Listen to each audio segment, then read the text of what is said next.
I did my technical project on the ethical problems that arise with the push for autonomous vehicles.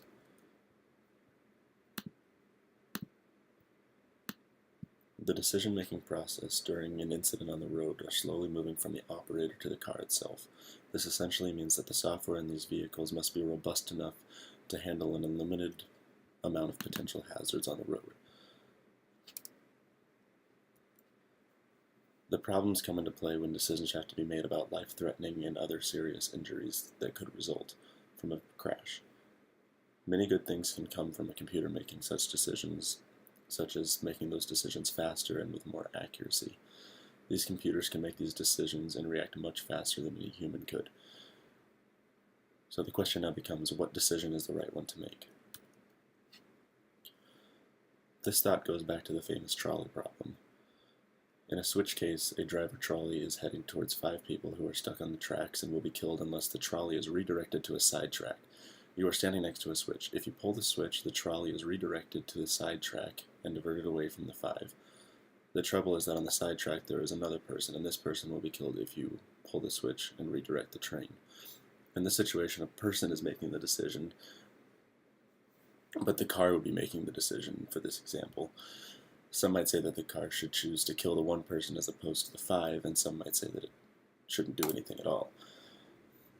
So, if the car does choose to value the 1 life over the 5, one could use that logic and twist it to say that 5 lives are always more important than 1. And using that logic, you could say that why is it not permissible for a medical doctor to save 5 patients in an organ transplant by harvesting 5 organs from a perfectly healthy patient who just came into the hospital for a routine checkup, saving 5 lives while killing 1.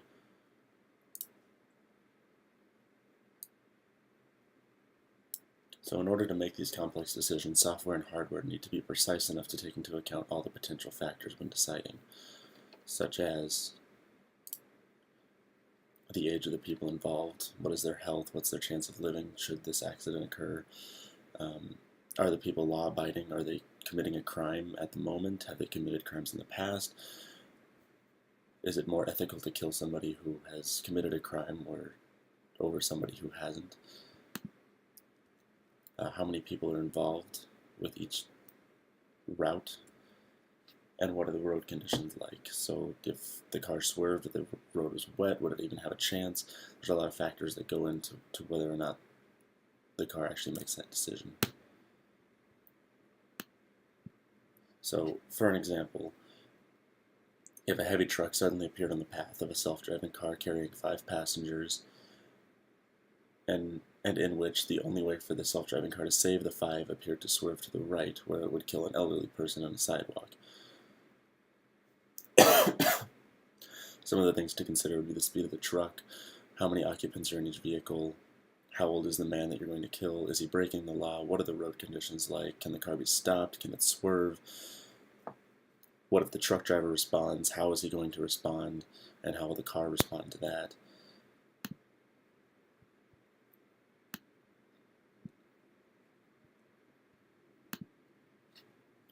So another thing to consider would be who decides. Who decides what decisions the car should make?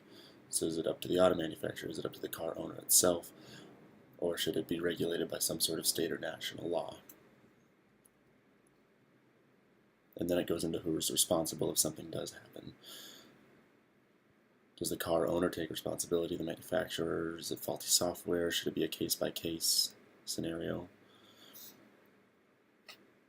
So there's a few current solutions, and that would be that the auto manufacturer, whoever designs the software, would leave the moral and ethical decisions up to the occupant or up to the owner of the vehicle.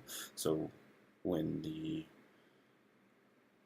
driver gets the car, he would make the decision on whether or not, based on a questionnaire, how the car would respond. Another solution would be to use facial recognition software in the vehicle, so the car would recognize who it's going to hit and determine whether or not their life is more important than the person in the vehicle. So in conclusion, there are countless factors that need to go into the software that's running these vehicles, and more importantly than that would be the ethics behind the software and how the software makes those decisions and who makes the decisions that could end up killing people.